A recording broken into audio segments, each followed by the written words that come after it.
Bincike ya nuna kimanin mata 14,000 ne ke kamuwa da sankarar bakin mahaifa duk shekara a Najeriya. Sankarar bakin mahaifa ciwon daji ne da yake fitowa a bakin mahaifa. Hakan na iya afkuwa ne saboda rikicewar ƙwayoyin halittar da ke wajen, wanda ka iya mamaye wasu sassan jikin. Masana sun gano cewa cutar ita ce ta 4 mafi shahara da ke kama mata. Tana zuwa da alamomi daban-daban. Abubuwan da mutum zai gani shine na farko za a fara zidda ruwa, kuma wannan ruwan yana da wari sosai. Wani lokaci ma idan masu irin wannan zidda ruwan suka shiga cikin mutane har ana ji. Ruwa ne mai wari kuma yana da wani kala daban, ba kamar yadda aka san ruwan da ke zuba a gaban mace ba. Sa'an nan kuma akwai jini da zai fara biyowa. Wani lokaci a ga wannan ruwan gauraye da jini. Shi wannan jinin yakan zo ne babu adadi, ba a lokacin da ya kamata al'ada ta zo ba, musamman bayan saduwa. Akwai hanyoyin kariya daga wannan cutar kamar gwajin bakin mahaifa. Akwai hanyar da mutum zai biya kare kanshi, kuma shine ta musamman ta hanyar rigakafi. So yanzu akwai rigakafin HPV, wato HPV vaccination, wanda ake so a ba yara shekara 9 zuwa shekara 14 domin kare kansu daga matsalolin da wannan kwayar cutar HPV din take kawowa. Sa'annan kuma mata da suka fi wannan shekarun da za a iya rigakafi za su dinga zuwa duk shekara 3 ana musu gwajin bakin mahaifa. Gyara kayanka bai taba zama sauke maraba. Da zarar mace ta lura da wannan alamomi sai ta garzaya asibiti domin samun mafita. Matsalar rashin haihuwa wani yanayi ne da mace kan samu kanta a ciki na samun jinkirin ɗaukar ciki ko rashin samun ciki baki ɗaya. Matsalar zai iya zama daga mace ko namiji ko dukkaninsu gaba ɗaya. A cewar Hukumar Lafiya ta Duniya WHO, rashin haihuwa matsala ce da ke shafar miliyoyin mutane a duniya da suka kai shekarun haihuwa. Hakan kuma na da tasiri ga iyalai da kuma al'ummomi. Hukumar Lafiyar ta Duniya ta ce an kiyasta cewa ma'aurata tsakanin miliyan 48 zuwa 186 na fama da rashin haihuwa a faɗin duniya. Hukumar Lafiya ta Duniya WHO ta ce mutum ɗaya cikin duk mutum 6, wato kimanin kashi 17.5 daga cikin baligai a duniya suna fama da matsalar rashin haihuwa. Kashi 17.8 cikin 100 na mutanen da ke fama da larurar a ƙasashen da suka ci gaba suke, yayin da kashi 16.6 cikin 100 na mutanen da ke fama da larurar a ƙasashe masu tasowa suke, in ji rahoton. Binciken ya nuna cewa wannan matsalar tana illantar da lafiyar tunanin ɗan adam da nuna masu bambanci da kuma kyara a wasu lokutan. Matsalar rashin haihuwa a tsakanin ma'aurata ta zama ruwan dare a sassan duniya, sai dai ƙwararru na cewa akwai hanyoyin da ake bi wajen ƙoƙarin gano inda matsalar take. Ciwon damuwa ciwo ne da ke neman zama ruwan dare gama duniya. Ya kuma ƙunshi tsundumar mai ciwon cikin yanayin damuwa da ƙaurace ma al'amuran yau da kullum na tsawon lokaci. Ciwon damuwa ya sha bamban da canjin yanayin da mutum ke ji cikin ranshi na yau da kullum. Yana shafar kowane fanni na rayuwa da ya haɗa da dangantakar da ke tsakanin mai ciwon da iyali, abokai da sauran al'umma. Yana kuma haifar da afkuwar samun matsaloli a gurin aiki ko makaranta. Ciwon kan iya kama kowa. Mutanen da suka tsinci kansu cikin yanayin cin zarafi ko matsananciyar asara ko kuma wasu munanan abubuwa sun fi yiwuwar samun ciwon damuwa. Haka kuma mata sun fi yiwuwar samun ciwon fiye da maza. An ƙididdige cewa kashi 3.8 cikin 100 na mutane suna fuskantar ciwon damuwa, da suka hada da kaso 5 cikin 100 na manyan mutane, wanda ya kunshi kaso 4 cikin 100 na maza, kaso 6 cikin 100 na mata, da kuma kaso 5.7 na manya da suka zarce shekara 60. A takaice mutum miliyan 280 suke fama da ciwon damuwa. Ya kunshi kaso 50 cikin 100 na mata fiye da maza.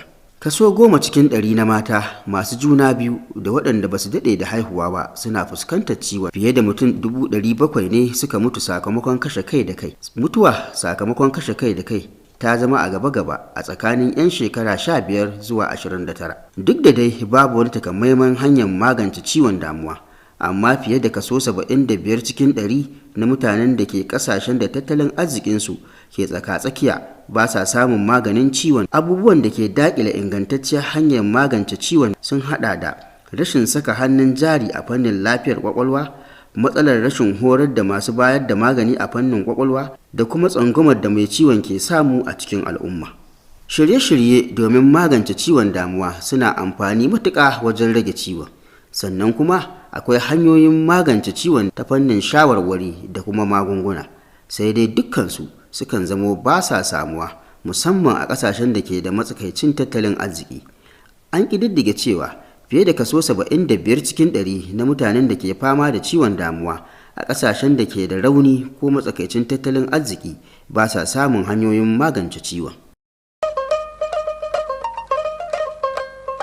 Amma mai akwai da babu duka dangantakan ku daidai, Allah ike faɗan haka ba ni nake faɗa ba, da ni nake faɗan haka da sai ku ƙaryata ni.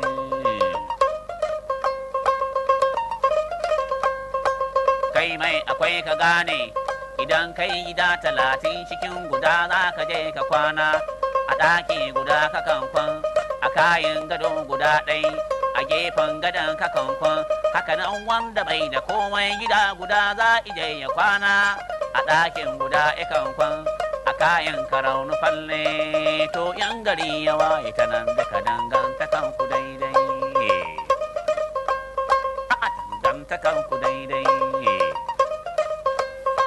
Kai mai akwai ka gane in kana taƙamar akwai ne, ba ka sanya hula 10 a kanka kai ɗai, ai da an gano ka sai a cewa na ya taɓo, sai dai ka sa guda ɗai, haka nan wanda bai da komai, shi ma isa guda ɗai, middin ka dubi kanka, sannan ka dubi kansa, ta nan kun kama da juna, to ma nan idan ka duba ta nan da ka danganta kanku daidai.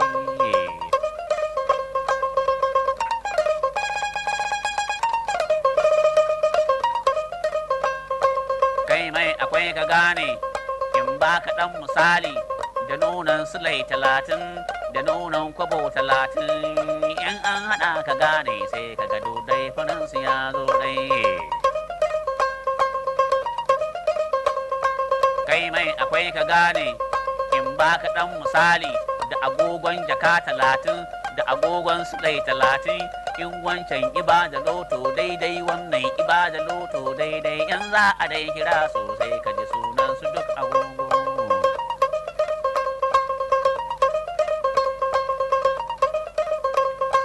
Kai mai akwai ka gane, in ba ka ɗan misali, kai mai akwai ka gane, in ba ka ɗan misali, in kana taƙamar akwai ne, ba ka sanya takalmi 10, 5 a wannan sawu, 5 a wannan sawu, ai da an gano ka sai a ce ga mahaukaci na, sai dai ka sa guda ɗai, kai ma isa guda ɗai, mituƙar in yana da hali, to malam idan ka duba ta nan da ka danganta kanku daidai.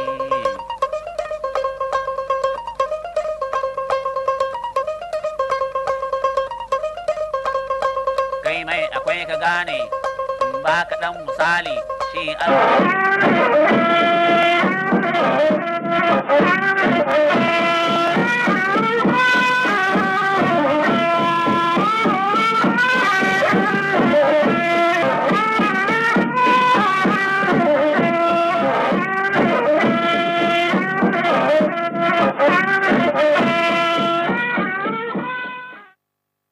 Gwamnatin jihar Sokoto ta kaddamar da raba babura ga jami'an kiwon lafiya don inganta yakuwar kawar da zazzabin cizon sauro na shekara ta 2025. Majalisar Dokoki ta jihar Sokoto za ta sabunta dokokin shekara ta 1996 tare da kira ga gwamnatin jihar Sokoto da ta yi haɓasa domin gyaran dokokin. Jama'a assalamu alaikum, barkamu da sake haɗuwa da kula ba Nta Sokoto. Yau muna 29 ga watan Muharram shekara ta 1747 bayan jira fiye halitta na Muhammadu sallallahu alaihi wasallam daga Makka zuwa Madina, wanda ya zo daidai da 24 ga watan Juli shekara ta 2025 miladiya haihuwar Annabi Isa alaihi salam. Muna ci gaba da ƙara tunawa da ku akan cewa akan kalle mu a kafafen sadarwa na zamani da suka hada da Facebook at Nta Sokoto News Update da kuma YouTube at Nta Sokoto Livestream. Sunana Lawali Salihu Sabon Birni. Mai afma sarkin musulmi kuma shugaban kolin al'amuran addinin musulunci a Najeriya Muhammad Sarabakar ya yi kira ga al'ummar musulmi a dukkan faɗin ƙasar nan da su fara duban jinjirin 1447 bayan hijira annabi Muhammadu sallallahu alaihi wasallam ga Makka zuwa Madina, wato yau Alhamis 24 ga watan Juli shekara ta 2025 miladiya haura annabi sallallahu alaihi wasallam, wanda hakan ya zo daidai ne da 29 ga watan Muharram shekara ta 1447 bayan hijirar bayan halitta annabi Muhammadu sallallahu alaihi wasallama daga Makka zuwa Madina. Wannan bayanin da yana kunshe ne a cikin bayanin da shugaban kwamitin ba da shawara ga majalisar mai alfarma sarkin musulmi game da al'amuran addinin musulunci Profesa Wali Junaidu ya sa mu hannu, wanda hakan kuma yana kira ga ilahirin musulmi da idan da su fara duban watan, sannan idan su hakan shi su isar da sakon zuwa ga shugabannin gundumomin su domin isar da bayanin zuwa ga mai alfarma sarkin musulmi. Gwamnatin jihar Sokoto ta kaddamar da ba da babura ga jami'an kiwon lafiya a dukkan fadin kasar nan, wanda hakan wani haɓasa na a yekuwar nan ta kawar da kamuwa da cutar cizon sauro, wanda hakan na da manufar ganin cewa an samar da inganci wajen samar da kiwon lafiya a dukkan fadin jihar nan har dai kula da halin da ake ciki na damana. Wannan kokarin dai na ganin samun musu da waɗannan baburan wata haɓasa ne wanda zai ba jami'an kiwon lafiyar na ganin sun sa ido tare da bibiya na yadda ake gudanar da wannan aikin a matakin kananan hukumomi ko a cikin al'ummominsu. Ga wannan rahoton. Ƙaddamar da yakuwar kariya daga cizon sauro na shekara 2025 wanda gwamnatin jihar Sokoto ta yi a ƙarƙashin hukumar da ke kula da kawar da cizon sauro da kuma takwararta. Abu ne wanda wani ci gaba ne na gwamnatin jihar Sokoto na kokarinta na ganin cewa ta kawar da cutar ta ciwon sauro a da yake damuna ta kankama ta wannan shekara. A yanda yake bayani a wajen kaddamarwa, gwamnan jihar Sokoto Ahmed Aliyu Sokoto wanda ya samu wakilci daga mataimakin gwamnan jihar Sokoto Idris Muhammad Gobir ya dai bayyana cewa cuta ce wadda ta ci gaba da zama abin damuwa a dukkan fadin duniya. Yana mai cewa kawar da cutar ta cizon sauro abu ne wanda ke buƙatar samun gudunmuwa ko haɗin gwiwa da hukumomin gwamnati da ma har waɗanda ba na gwamnati ba da kuma shugabannin al'umma. Gwamnan jihar Sokoto a ta bakin mataimakinsa Idris Muhammad Gobir ya dai ce kaddamar da shirin na kawar da cutar cizon sauro mai lakami da Seasonal Malaria Chemo Prevention CMC a turanci ya kuwa ce dai wadda ta dai da yakuwar kawar da cutar cizon sauro ta duniya ta shekara ta 2025 a yanda ya jaddada kokarin gwamnatin jihar Sokoto na ci gaba da dakile cutar ta cizon sauro a cikin jihar Sokoto. Haka zalika gwamnan jihar Sokoto yabo dai zuwa ga kungiyoyin da ba na gwamnati ba na irin kokarin da suka yi na ba da gudunmawa wajen kawar da cutar ta cizon sauro har da tsakanin yara da sauran al'umma a cikin jihar Sokoto. Kwamishinan da ke kula da ma'aikatar kiwon lafiya ta jihar Sokoto Dr. Faruk Abubakar Wurno ya dai bayyana ma gwamna cewa an yi dukkan shirye-shiryen da suka dace domin ganin cewa shirin na yekuwar ya samu nasara a dukkan fadin jihar Sokoto. Mai alfarma sarkin musulmi Muhammad Sa'ad Abubakar wanda ya samu wakilci daga uban kasar Wurno Alhassan Cigari yabo dai zuwa ga gwamnatin jihar Sokoto na irin kokarin da ta kai na ganin cewa an kawar da cutar cizon sauro a cikin al'umma. A yanda ya bada tabbacin gudunmuwa daga masarautu na ganin shirin na gwamnati ya samu nasara. Shugaban karamar hukumar mulkin Wurno Abbar Sadiq ya bayyana yekuwar akan shiri ne da ya kamata ya samu gudunmuwa, da ya ce karamar hukumar mulkin ta Wurno za ta bada dukkan gudunmuwar da ya dace domin ganin cewa an haɓaka shirin a matakin karkara da ke karamar hukumar mulkin ta Wurno domin samun nasara. Daga Sokoto. Majalisar Dokoki ta Jihar Sokoto ta amince da ƙudurin bita ga dokokin Jihar Sokoto na shekara ta 1996 tare da kira ga gwamnatin Jihar Sokoto da ta yi haɓasa na ganin tasa an ba da damar ko an ba da gudunmawa wajen ganin cewa an gyara waɗannan dokokin da suka daɗe shekaru da dama ana amfani da su.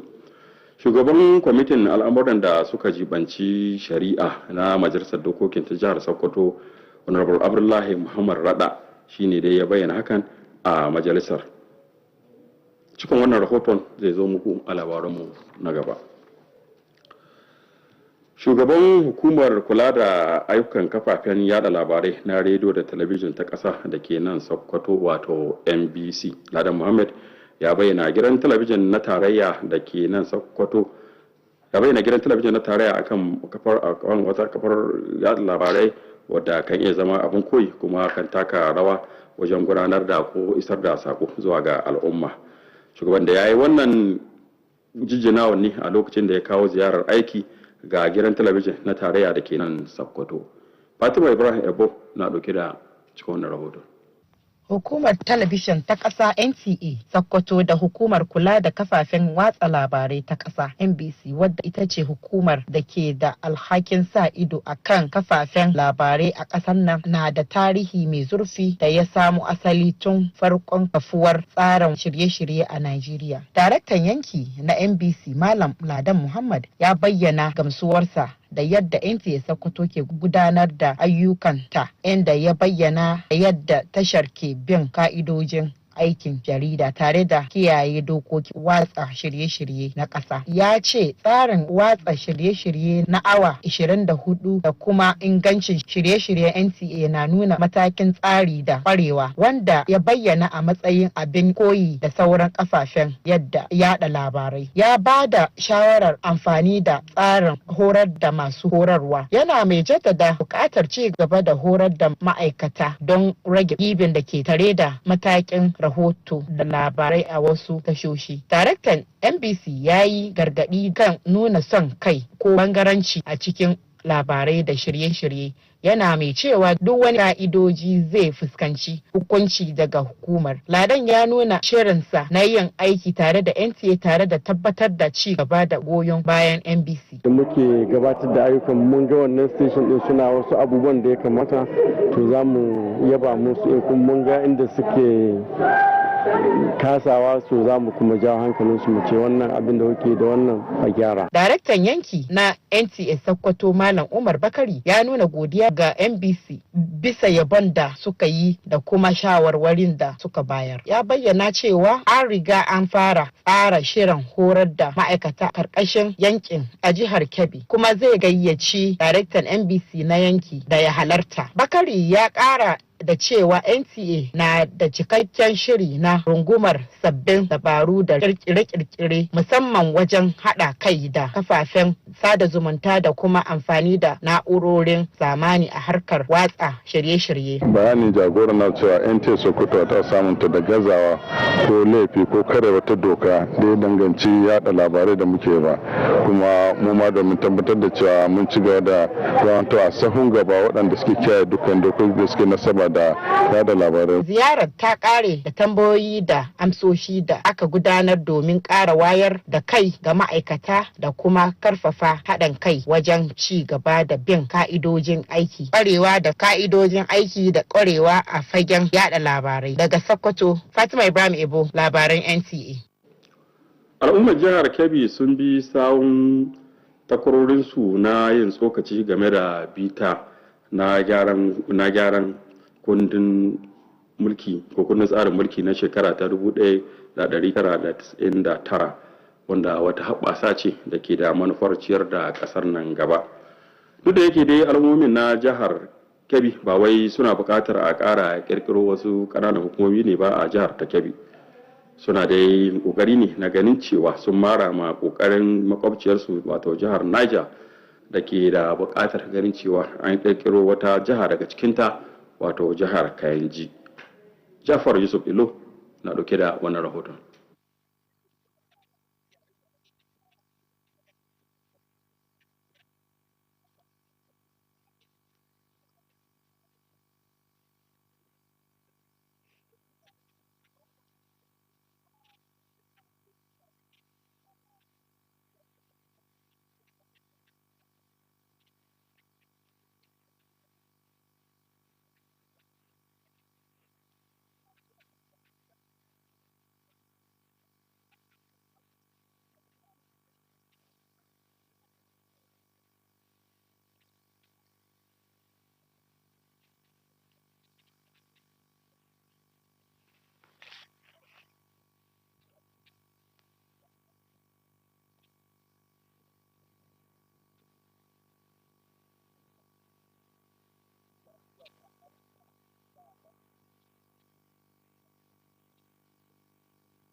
To jama'a ya kan labarun namu kenan, ana yi aka muna sakonni game da yadda muke yada shirye-shiryenmu da labaranmu domin inganta su. Da dai ku iya ci gaba da kasancewa tare da mu a shafukanmu na sada zumunta da suka hada da Facebook Nta Sokoto News Update da kuma YouTube at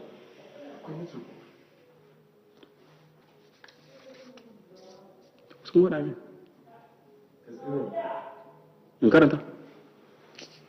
Gwamnatin tarayya ta hannun hukumar ba da tallafin gaugawa wato nema ta bayar tare da jagorantar rarraba kaya zuwa ga al'ummomin ƙananan hukumomin Katsina, wato ƙananan hukumomi guda 6 waɗanda suka rasa matsugunninsu a sanadiyar farmakin 'yan fashan daji. Shugabar hukumar ta ƙasa Zubaida Umar Daidai ta jagoranci ba da tallafin a fadar gwamnatin jihar Katsina. Awal Halliru na ɗauke da rahoton. Kayayyakin tallafin da aka mika wa gwamnatin jihar Katsina don rabawa ga mutanen da ayyukan 'yan fashin dajin ya shafa tare da mutanen da suka yi kaura daga gidajensu sun hada da kayan abinci kamar buhunnan shinkafa da ke da nauyin kilogram 25 guda 550 da buhunnan masara 550 da katan 250 na taliya, sai katan 50 na tumatirin leda da man girki da sauran kayan masarufi. Kayayyakin agajin da gwamnatin tarayya ta amince da su na da nufin ƙara ƙaimi wajen sake gina al'ummomi da abin ya shafa. Akan haka ne muka kawo muku tallafi na kayan abinci don taimakawa ƙoƙarin da gwamnanku Malam Dikko Umaru Dadda yake yi. Ina yaba da ƙoƙarin da gwamnatinsa take yi akan duk taimakon da yake yi. A cikin shekara 2 cikin wannan gwamnati ta mai girma Dikko Umaru Dadda an sai kayan abinci na fiye da naira miliyan 500 na taimakawa. Babbar daraktar ta kuma jaddada ƙudurin hukumar nema na haɗa hannu da gwamnatin jihar Katsina domin ƙarfafa gwiwar shawo kan bala'o'i, sannan ta yaba wa gwamnati kwaraɗa da 'yan tawagarsa bisa ƙoƙarin da suke yi na magance bala'o'i da tallafa ma al'ummar jihar. Mataimakin gwamnan jihar Katsina Faruk Lawal ya yaba ma gwamnatin tarayya ta hannun hukumar ta nema bisa irin tallafin da ta samar wa jihar Katsina. Mika kayan tallafin na nuni da kudurin gwamnatin tarayya na tallafa ma al'ummomin da ke fama da rikice-rikice da nufin samar da makoma mai inganci da kwanciyar hankali ga daukacin 'yan Najeriya.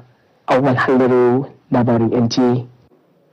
Za a iya kasancewa tare da mu a shafinanmu na sada zumunta dai na Facebook at Nta Sokoto News Update da kuma YouTube at Nta Sokoto Live Stream. Wassalam, mu kwana lafiya.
the news tonight, Sokoto State Government flags up motorcycle distribution to health officials to boost 2025 malaria campaign. Sokoto State House of Assembly moves to update 1996 state laws, urges immediate government action. Good evening and welcome to Nta Sokoto News. Today is 29th Muharram 1447 after Hijrah, Prophet Muhammad, peace and blessings of Allah be upon him, which is equivalent to 24th July 2025. Remember that you can watch this news live on our social media handle at Nta Sokoto News Update on Facebook and at Nta Sokoto live stream on YouTube. I am Ali Muhammad Kawai with the news. Sultan of Sokoto and President General of the Nigeria Supreme Council for Islamic Affairs, Muhammad Saad Abubakar, has called on Muslims across the country to look out for the new moon of Safar 1447 after Hijrah, today Tuesday 24th July 2025, which corresponds with 29th day of Muharram 1447 after Hijrah. This is contained in a statement issued by Waziri of Sokoto and Chairman, Advisory Committee on Religious Affairs of the Sultanate Council, Professor Sambawali Junaidu. He urged Muslims to report any sighting of the crescent to the nearest district or village head for onward communication to the Sultan for official announcement. Sokoto State Government has flagged off distribution of motorcycles to health officials across the state, marking a major boost to the 2025 seasonal malaria chemo prevention SMC campaign aimed at strengthening grassroots health delivery during the rainy season. Lawli Salil Sabambini reports that the initiative is designed to enhance supervision, improve monitoring, and support mobility and coverage across local governments, across local communities.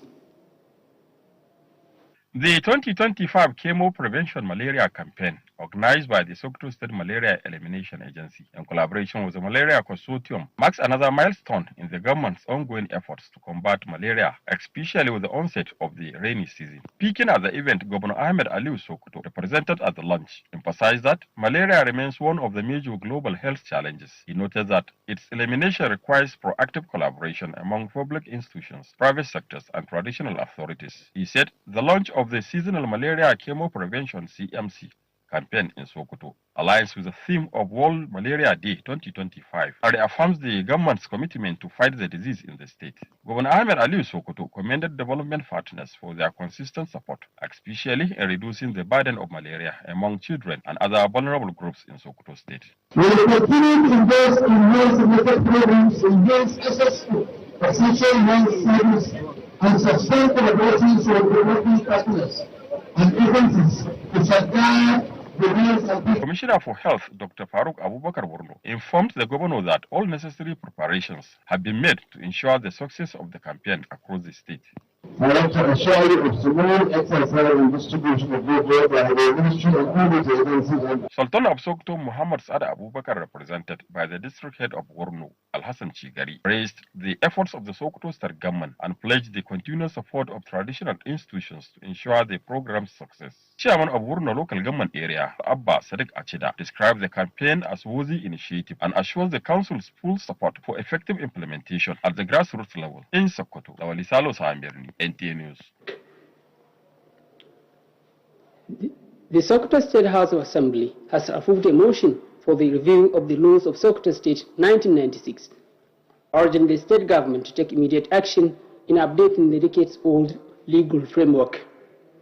The motion, moved by the chairman of the House Committee on Justice, Abdullah Umar Randa, was among several key matters deliberated at today's plenary. Details on this will inshallah come your way in our subsequent bulletin. The Zonal Director of the National Broadcast Commission NBC, Ladan Mohammed, has described the Nigerian Television Authority NTA as a key player and model institution in Nigeria's broadcast industry. He made the remarks during a familiarization visit to the management of NTA Network Center, Sokoto. Fatima Ibrahim Ebo has the details. Nigerian Television Authority (NTA) and the Nigerian Broadcasting Commission (NBC) share a strong historic relationship that dates back to the early days of broadcasting in Nigeria. During his visit, NBC Zonal Director Ladan Muhammad expressed deep satisfaction with Nta Sokoto's operations, praising the station for its professional conduct and strict adherence to the National Broadcasting Code. He singled out NTA's 24-hour transmission and quality programming as benchmarks of excellence, describing them as what examples in the industry. To strengthen capacity across the sector, he recommended a train-the-trainer model to ensure continuous professional development and improve reporting standards nationwide. Muhammad also issued a firm reminder to avoid political bias in news and programming, warning that any breach of ethical broadcasting will attract sanctions. He reaffirmed NBC readiness to support and collaborate with NTA in raising industry standards. The tradition, whenever a new zonal director is posted to Sokoto or to any zone, first thing he will do is to go and meet all the broadcast stations and familiarize himself with those stations so that they will know him and he will know them. If there is any area he feel they're not doing well, he will remind them. If there are places he feel they are doing better, he will commend them. In his response, Zonal Director of NTA Sokoto, Umar Bakari, thanked NBC for the commendation and guidance. He announced that plans are underway to train staff within the zone, beginning with Kebbi State, and extended an official invitation to the NBC Director to participate. Bakari also emphasized NTA's commitment to innovations and collaboration, particularly in social media integration and modern broadcasting techniques. NTA here at our own level have not done that, and we are trying to try our best to avoid what NBC will query us. Again, the staff should be educated more as required by law. The visit concluded with an interactive Q&A session aimed at enlightening staff and reinforcing the shared goal of professional excellence in public broadcasting in Sokoto. Fatima Ibrahim Ebo, NTA News. The people of Kebbi State joined the conversation, but the review of the 1999 Constitution is a necessary move to get the country to the next level. Although Kebbi State is not clamoring for creation of additional local governments, it is joining forces with neighboring Niger State for the creation of Kainji State. Jafar Yusuf Ilu has more from Benin Kebbi.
The federal government, through the National Emergency Management Agency, NEMA, has handed over and flagged off distribution of emergency relief items to the Katsina State government for distribution to persons affected by armed banditry and displacement in 6 local government areas of the state.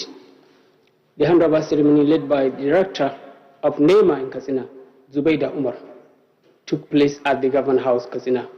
From Katsina, Awal Haliru reports.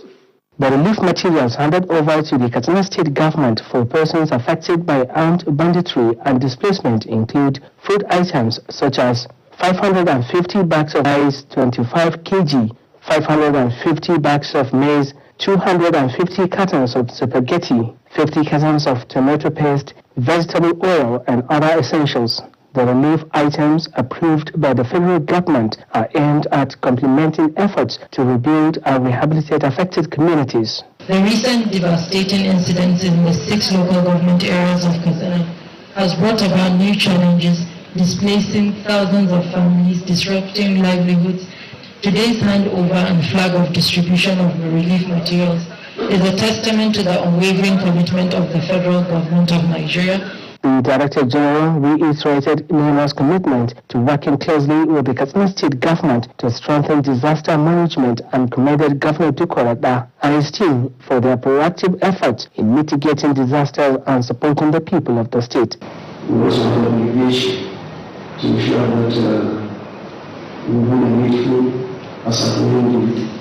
The handover of the relief items indicates the federal government's commitment to supporting communities affected by crisis with the aim of building a safer and more resilient future for all Nigerians. In Katsina, Awal Haliru, NTA News. Viewers, that is our news tonight.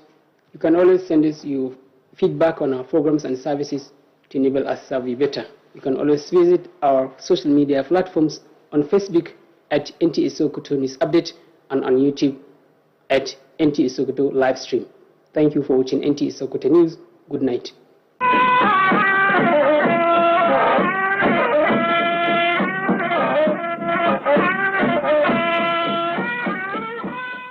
Matsalar rashin